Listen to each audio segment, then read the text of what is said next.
welcome to another episode of From a Woman to a Leader, a podcast dedicated to discussing women's unique challenges in the tech industry. I'm your host, Limor Bergman-Gross, and today I have a great pleasure speaking with Navdip Kaur Kalsi. Navdip is a regional director at GitHub, and she's going to talk about her journey, how she moved from India to Australia, and how she faced the fair share of discrimination, not being taken seriously in the workplace. But she's come out the other side stronger than ever. And she'll share some practical tips on how to interview for the right company culture, stand up for yourself, and take control of your own career growth. You don't want to miss this episode. So let's dive in. Hi, Navdip. Welcome. Thank you so much for being here today. Thanks, Lemor, for giving me this opportunity and looking forward to our discussion. Likewise. And I'm super excited that I'm able to talk with you you're from Australia, I'm from Israel. It's great to be able to connect to everyone on this world. It's incredible. That's right. Actually, we are so much connected because of our technology that I was actually checking our calendars. I know we are in totally two different time zones, but yes, things work. I'm really happy that we are talking today. Absolutely. And let's start with your kind of move from India to Australia. And you moved to Australia in 2007. Can you share your experience, this move from India to Australia, and how you navigated the cultural differences? Yeah, that's really good question. So yes, in 2007, I migrated to be with my husband. And of course, coming from India to Australia, it was a different culture. I would say I did get a lot of culture shocks, but I think everything comes with good learnings and understanding about both the countries. So when I was coming from India, I did do my research about the weather, the people, and everything. And I would say Australia as a country is multicultural country, and it was very welcoming for the people who are coming from the other countries, who are coming with certain degrees, because I was coming from working in one of the multinational company in India, so it was very easy transition for me. So when I landed my first job, it was after 10 days of me landing in Australia. I think the culture where it comes is in India, things are very fast. The lifestyle is very fast. Literally, you work 24/7. When I say you work 24/7, when I was working in India, I had my customers from US, Canada, and Australia. So I was already working in 3 different time zones. So I used to start late. Some days I used to finish late. So it was like 24/7. You have the facility to pick and drop, and you're working. But when I came to Australia, I think the thing which took me some time to understand it, that everyone actually in the office logged in around 8 a.m. and all my colleagues, they finish at 5 p.m. So by 5:30, office used to be empty.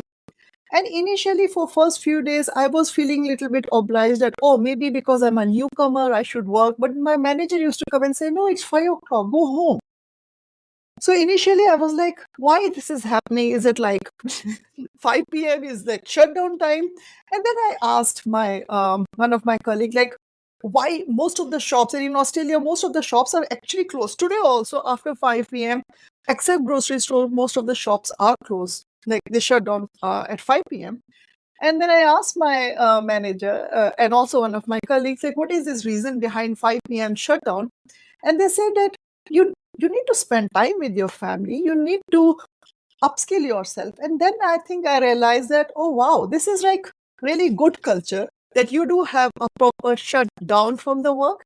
You're going back to your family. You're learning some new skills, or you're doing something for yourself, that is your self-care. So now coming to how I navigated. So this is just one of the examples which I can give you from the culture, which was a little bit, took me some time, like, okay, I have to finish. Perfect. But if you look, the positive side of this kind of culture is your spending a lot of time on your self-care, which was very positive. And also, it's a time management, the discipline which gets cultivated in yourself for the time management, because you're coming at certain time and finishing at certain time. You know, this is what I'm going to achieve in my one day. I think that is something which I liked. Now, coming to the navigation, because when you are coming from different countries, I always say, and this is a common question which I always get from my friends who are coming from India, I always say, be curious. Then being judgmental, why certain things are done in different country or different cultures, always understand the why behind it. Because I had that curious mind, it was very easy for me to understand Australian culture, the time management, the discipline, the me time, the family time. So curious mind is very, very important. And second thing is always have that open mindedness. You know, people always forget that when I'm coming from a different country to a new country, I definitely have something which is my background. So it is, I can give you something to take something from you. So it is just like, you know, two diverse background people are coming and talking. So have that open mind, listen to understand and share your thoughts. So that is where curious mind and open mind is very, very important to understand the culture and navigate into these culture differences. Absolutely. And it sounds like the culture there is very healthy, very much appreciate the balance between work and 100%. life. Yes, it's very important. And that is what I learned here in Australia. Like, yes, you need to have proper shutdown. So, especially when during COVID, when everyone started working from home, most of my team members, they used to say, we don't know when we are finishing from our work. And I always used to give that advice, have your work from home setup, your computer in a room or in a place after 5 o'clock, just walk out of that room, shut down your computer. You're giving a signal to your brain. Okay, I have done for today. Now let me focus on myself. Let me learn something new, which will be useful for my work in next week or so. But go away from a computer and your home setup. So yes, I think that is very important, and the time management 100% is very, very important. Yeah.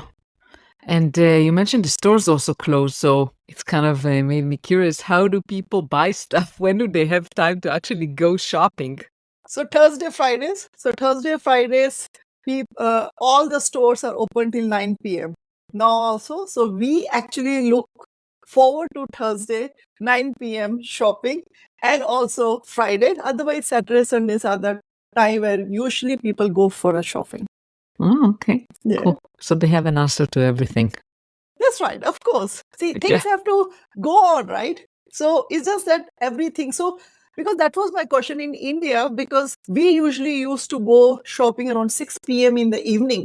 And I was like, how come everything closes? And then someone said, the people who are running the shops, they also have their family to take care, right? And that's very valid point. It's not us, it is both ways. So if I really need something, then I should make myself available. So, yes, one thing which I learned, because you know, sometimes when you know that you have a limitation of the time, because 5 p.m. shops closes. So I used to do my afternoon walk, like 12 to 1, my lunch break, and I used to do my shopping if I really need to buy something. Yeah, makes sense. Yeah. And when we talked earlier, you mentioned that you face discrimination and not always taken seriously in previous roles. And That's right. I would love to hear about, some specific instances where you and how you dealt with it. That's right. And I don't hesitate to say, because sometimes you do face discrimination because of your gender, because of your background, and then you learn from it. And that is where I'll share two incidents with you. But both the incidents really made me what I am today. I learned a lot from those incidents, lot of resilience, lot of mental growth, which you really need sometimes. So first one was when I was in Australia, when I was working for one of the government projects. So I actually, after joining, I think in 2 to 3 months of my joining, I got to know that I'm pregnant. So I'm talking about 2008. When in 2008, when you're joining a job and you know you're pregnant, you fear to share that news with your employer because you're still new. So it took me a lot of courage and time to go and tell my manager that I'm pregnant and I will be taking my maternity leave after 9 months. He was very good, I'll be very honest. He's like, that's okay, that's fine. But for my unfortunate thing, my manager resigned and a new manager came on board. So the new manager who came on board, when I went on maternity leave, first he said, oh, you have not even completed 1 year, so why should you get the maternity leave? I said, but I do have the HR approval. So that was one thing. Then he was like, okay, so I went for a maternity leave for 4 months because at that point only 4 months was allowed. So I came back when my son was 4 months old, but I came back as a part-time employee. So as soon as I came back as a part-time employee, my manager was like, you're coming as a part-time employee, I cannot put you onto a projects which you were working. So I was one of the highly qualified technical advisor who was working on very critical project for the government. So when I came back as a part-time, first thing what he did was he took me out of the critical project and put me into some other project, which I did not like. And I'm like, see, 3 days I'm working, right? So only for 2 days you're on. He's like, no, because this project is on the critical path, you cannot achieve. I'm like, that's okay. Let me give him benefit of the doubt. I'm like, that's okay. You can put me on another project. But when he started putting me on the other project, it was just like being a developer and programmer, my role just suddenly changed without my discussion to a bug fixing and doing the support role. So I went back to him and said that this is not what I have signed up for this role. Just because I have taken maternity leave and I'm part-time for 6 months, you're changing my role and responsibilities without any discussion. And he was like, I don't need to discuss with you, right? That was one thing. And then later on, because I think after 1 month, he started doing, he did changes in the team. So then I was put into a team where there were 5 other men and I was only one woman there. So that was okay. I did not think in any other way because I was like, that's okay, that's part of the role. But then suddenly one day he just called me into the room and he said, looks like I don't think because you have a young baby and because you're doing part-time, I don't think you should be working here because I can get some other people who can do 5 days work. And I was like, really? That's not what, just because I have a baby and I'm doing the part-time, I said, I'm happy to go full-time, right?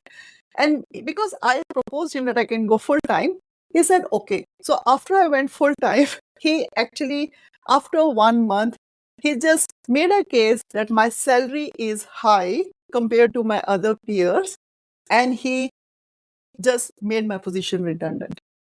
So I went to HR and I asked, like, I couldn't understand the reason of my redundancy. Okay, if it is you're doing the reorg, if you're doing something else, it's good. And HR, she said, Navi, I have fought to your manager a lot that he shouldn't be making redundant who is on part-time and who just had a kid. Based on that, she cannot go full-time. I said, but I went full-time. Then she was like, no, it's difficult to reason with him, but he is worried that because you have a young baby, you'll not be able to focus on the things. So I think that became, I really felt that it was unethical. It was like, it was not even legal way to do it, but yes, I was not smart enough to take it further. I said, that's okay. But I think that when he made me redundant, it took me 3 months to pick up my courage, to trust myself, and then think like what I should have done better. But all my self-reflection told me a few things. One was, I think I was depending too much on my manager for my career growth. And also I was somewhere I was in the comfort zone. I'll always call it that I was in comfort zone that, okay, I have spent 4 years in this org, so I should spend, it was 2 years in this org, so I should spend more time, right? So it took me 3 months to make my final decision to find a better job. But I would say I don't regret what my manager did to me, because what he did, it gave me a good self thought to my career, my goals, which was missing when I was working, because I think I was not empowered enough to test myself. So it was good what happened. So that is one of the incident which I always tell in my mentoring session, because I do mentor a lot of women who are new in their career. I always say pregnancy and your project, nothing should be compromised. You're capable, have confidence in yourself, and you should tell to your manager that just because I'm pregnant or I'm part-time, I'm not doing anything less. So I always say, get your things done. So Absolutely. this is just an advice to all the women with kids also. Don't think that anyone is going to give you anything easy because you're a woman or you have kids or you have home responsibility. Just learn to multitask, because if you have given a task, get it done. Be accountable. Be honest towards it. So that was one of the good learnings, I would say. There was one more. After that, I joined one of the consulting group where I was going to big enterprises to enable the organization with the latest technologies like cloud, DevOps practice and everything. So once I was in the meeting doing a presentation in front of around 20 managers. And as part of the presentation, I was just trying let all the managers know why transformation, that is why moving from on-prem infrastructure to the cloud is going to enable them, how DevOps is going to help them with productivity of the developers. I was telling them that it is good that we implement these practices in the organization so that your products can go to market quickly. So I was just talking about the overall growth of the organization. So the hiring manager, because I was independent consultant, when you're independent consultant, you need a local manager in the organization to be your hiring manager. So he was there in the meeting, and he just, whenever I was talking that topic of growth, he was like, skip to the next slide, skip to the next slide, skip to the next. And then I was like, why are you not allowing me to speak? You're blocking me, right? And then he's like, it's okay, we don't need your preaching, we don't need your this advocacy. I have given you statement of work, just stick to that. I said, by all means, I'll stick to that. And then later on in the day, he took me out for a coffee. And then he said, I need to tell you something, Navi, that you are young, you're female, and you're coming from Asian background. So don't even expect a 25 plus years of experience white man listening to you and following you. So that was shocking for me. But again, as I said, this kind of incidents have made me more stronger. I'm like, okay, if you think that I'm not able to make you follow my plan, what else I should be doing? Then he's like, no, you shouldn't be doing this. It is our organization, you're a consultant, just do what we have asked for. I said, 100% I'm going to do that. But as part of my role, I need to let you know the bigger picture. Because if I'm not showing you the forecast, if I'm not showing you the future, whatever you're paying me today, it is not going to give you the benefit. So he had his own clashes, I would say. But when he said that, I think I got that reality check where he's coming from. And because I was letting him know that this is not what you're doing, because his approach of solving problem was very different to what he was paying me for. And I just was sitting in one of the discussions again in the meeting room. And then he just came to me and he said, I don't think I need you anymore. So, okay, because I'm a consultant and that's fine. That's all good. But when he was removing me from the system, one of the other manager who was there in that meeting room of 20 people, he reached out to me saying that, Navi, We need your expertise. We need your skills. We need your future bigger picture. So in one way, I saw what that manager was doing just because of my being female, being young. So I think if someone is saying that, that was quite reflected in his action. So these are lot of, I would say there are a lot of plus and minus incidents which taught me that where the fixed mindset comes. But I always say, like, if someone is treating you in this way, it's not that I'm going to go to HR or I'm going to go to my manager that, oh, this person mentioned these things to me. But my role as a consultant was, if he's blocking me, I should report it, and which he was doing it. That's what I say. Always I follow SBI model. Talk about the situation, talk about the behavior, talk about the impact which his action created on me. Then I did a written complaint about him, and based on that, he was put into behavior watch, because in one way he was showing on the paper that he's paying me for certain things, but he was not allowing me to do those things. So this kind of discriminations, yes, I have faced. But facing this, also I got a lot of good managers who supported me, who empowered me, and those managers I'm still in touch, and they are few of them are my mentors also, because it is a learning. I always think it is a continuous learning which a lot of organizations still needs to learn, because people say, I hear a lot of times, diversity.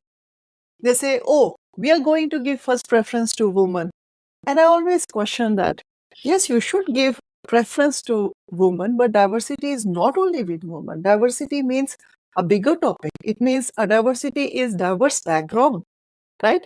You should make things easier for women. Why women are still hesitant to sit with men in the meeting rooms? Those things need to change.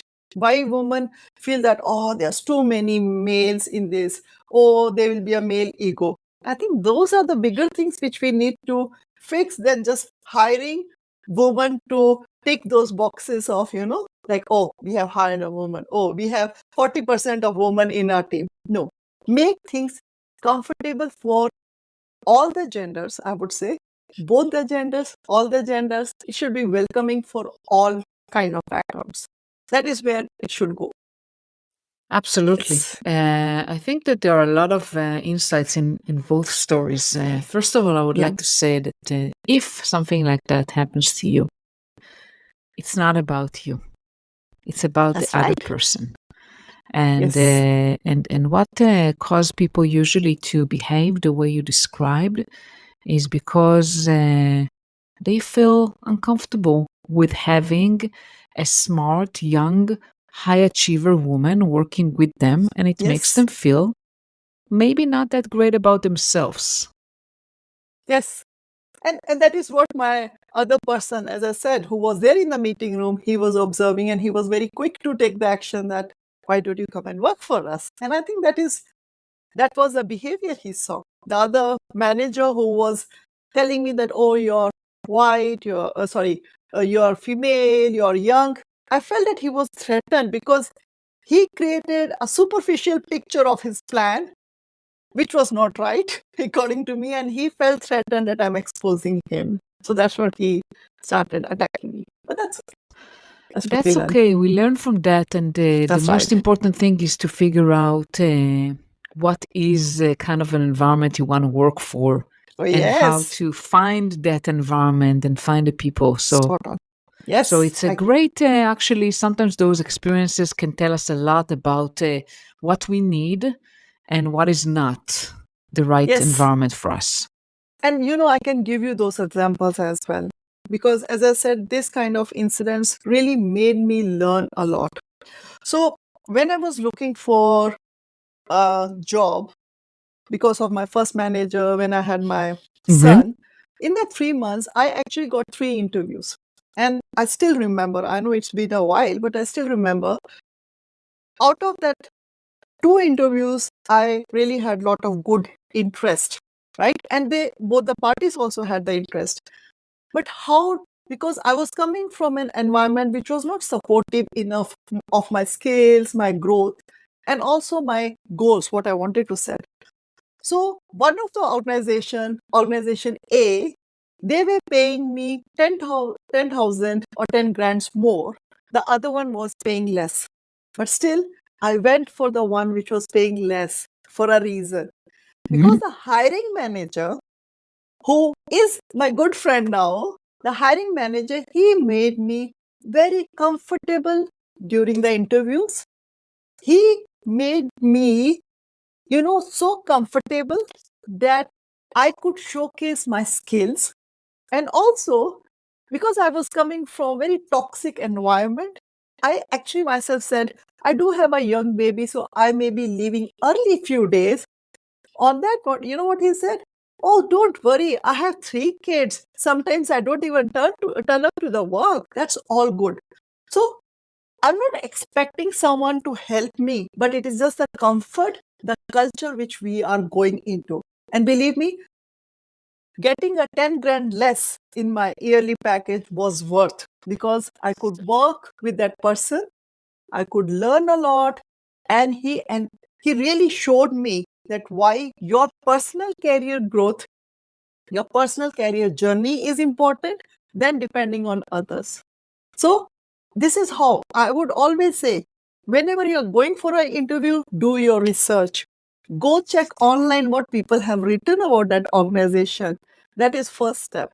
Second step is, when you're going for rounds of interview, don't think that they want to interview you. As a person who is going to work there, I should also interview. Is my hiring manager good? Whether I'll have a good relationship with the hiring manager. Will this hiring manager is going to allow me to try new things, or this manager is going to block? So you will get a lot of red flags, hints. So I always say, guys, don't compromise in your career. I know sometimes we are forced to compromise, but not when you think that you can take risk. Create your own goals and stick to that. So yes, I have done that. I have picked the right manager and I learn a lot.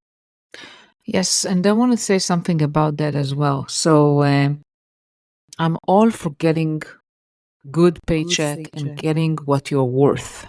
Yes. But when you consider the different options, the compensation is one aspect. And Yes. I've noticed that also as, a manager for so many years, that people sometimes cared only about the compensation packages and maybe sometimes left jobs because, hey, someone could pay them more. Yeah. But eventually they were not happy. So it's not the only thing. And even if you're getting what you want and you're happy, Yes. it will not last for long unless Yes. you're satisfied in what you do, you have a supportive environment, you have a good culture. 100%. And that is where you're spot on, actually, more because, and why I'm saying this is that although there was a difference of 10 grand, I don't regret it, because the growth which I had in my career after that job, I don't think I should have got that growth in my other job just because if I should have taken the 10 grand increments. So always, it is not the paycheck which helps you. Always think what you want to do in your goal, the growth, the learning. So there's a lot of factors. And I always laugh. Whenever I went to the next role, I did get the increment of 20, 25 grands, right? Whatever it was. Only the first month I go and check my bank, how much more I have got. After that, I've never done that. So it's only 1 month happiness. After that, it is the work which keeps you happy and aligned to that work. Exactly. And I want to ask you, because you mentioned that, and this is very important, that you basically, you need to interview also them. Do you have any tips for women who are maybe in interviews? What kind of questions can they ask a potential manager or HR, whoever interviews them, to get a sense whether that's the right kind of place for them? Sure. So I'll just tell you how I started doing it. I usually, if I'm going for an interview. So of course, you're going to apply to multiple roles. But whenever you're applying, you are doing a check, which is the job description and the requirement. Women usually have a tendency of checking that, okay, out of 10 skill set, at least 9 should be matching, which is fair, which is good. But more than that, also check the organization where you're going to work. So now coming to the questions. So if you have done your homework, when you're proceeding to the interviews, allow the other party to ask you the questions, but at least have 2 to 3 questions ready. What would be the 2 to 3 questions? The first question which I always ask is how this role was created. Was it a new role? Was it an existing role? And why? Because if it is a new role, then your next question comes. With the new role, is it a new role and responsibilities? If it is new role and responsibility, how the hiring manager is going to help for this role to settle, and what problems this role is going to solve. Because if the new role has been created, it means it comes with a lot of background around it. If it is an existing role, then you already know there is a team. Then you should always ask, how many are there in the team? What is their skill set? So if the hiring manager tells me, oh, I have 5 people and all 5 are from X location, I consider that as a red flag. Why? Because I really want to work where there is a diverse background. That's one. Second question which I always ask, what are the KPIs of the role, right? So once your hiring manager is telling you about the KPIs of the role, believe me, your hiring manager will give you a lot of hints that how flexible your manager is going to be, how supportive your manager is going to be, and how much your manager is going to allow for the growth, right?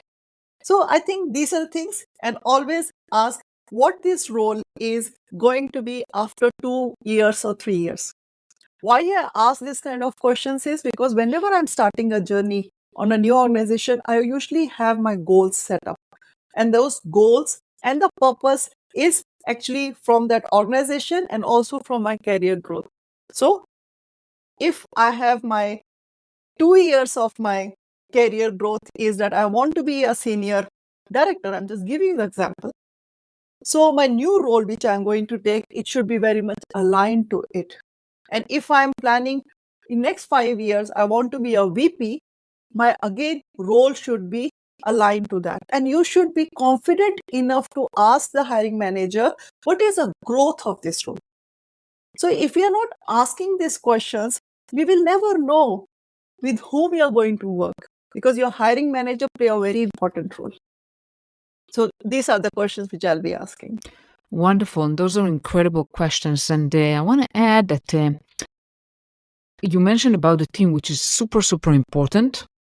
Yes. And many times you can ask to meet with the team, or at least some of them, if they are not part of the interview process, to have a conversation with them, or if this is in a place where people actually work in an office, maybe to go for lunch with them, to get to know the people and see whether are those kind of people you would like to work with.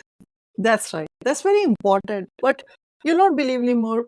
There are a lot of people who are just trying to understand that culture is, everyone have the definition of the culture different. For me, what you just said, 100%. When I was joining my role as head of engineering, my GM actually invited to one of their open days where all the teams were there, and I was invited as a guest so that I can see what is the culture they have, what is the environment, how everyone work together as a team.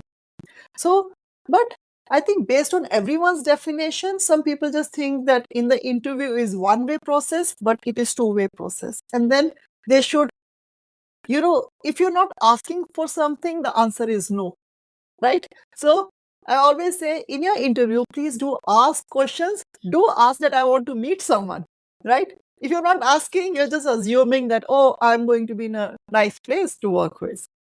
That's Absolutely. 100% true. Yeah. Absolutely. And I can't believe we're coming to the end of our conversation. I want to ask you, Navdeep, Yes. if there's anything else you want to share that I haven't asked you, or didn't get a chance to share.